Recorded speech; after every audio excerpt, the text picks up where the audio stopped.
Comic 56. Oh, it appears to be quite a some sort of It's it's a storyline splicer. Connects two storylines because it's sort of the end of the relationship beginning and the Jeff getting in the way. Because that's what happened in the first panel. Ah, I snoop around the entire complex, minding my own business, and here we all are in the theater.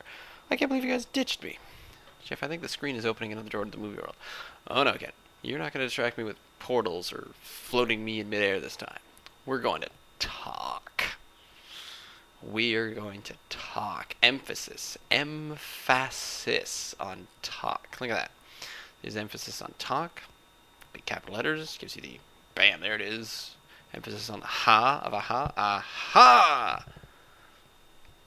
I think that's how I prefer to say things like that. So I'd like to point out several things. One, Kenny's in the second row where there are no seats, past the front row. Jeff is in the second row. Two, Kenny seems to know exactly what the screen turning into a door to the movie world looks like, even though it's only ever happened once. Seems odd. Three, why does that happen randomly? I don't know. I think I just decided that it did. I think I was going to get to that at some point later. Again, they're in a dark movie theater because I shaded in the background a little. And again, Julie never says anything. Now, third panel, I can't draw feet. I would rather draw hands than feet. Shoes, especially. Actually, no, bare feet. I'm pretty bad at bare feet as well. But I just thought that would be them, because they get pulled into the screen, so they have to get launched out of their seats. So there they are, being pulled into the screen. Three of them. Yeah, okay. Jeff's got his uniform back on. I managed to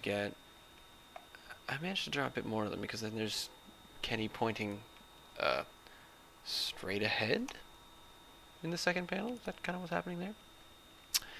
And then there they all are with their socks, and Kenny apparently has like ankle socks and slippers. Jeff's got some sort of weird moccasin going on there, and Julie's apparently wearing very, very tiny Uggs. Very well ahead of her time, because I don't believe there were many Ugg boots around in 2002? 1? I should really try and see if I can find out when these were originally made. I'll do a peek around. So apparently the reason that Jeff wanted to snoop and spy is because he wanted to talk.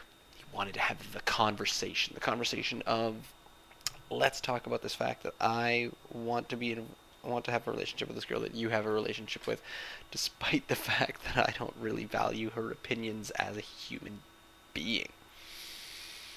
It's going to be a short conversation, or it's going to be an insanely long conversations, because sometimes when you have those conversations with a person who isn't listening to what you're saying, it just becomes cyclical. And I have them all the time, because I have teenagers.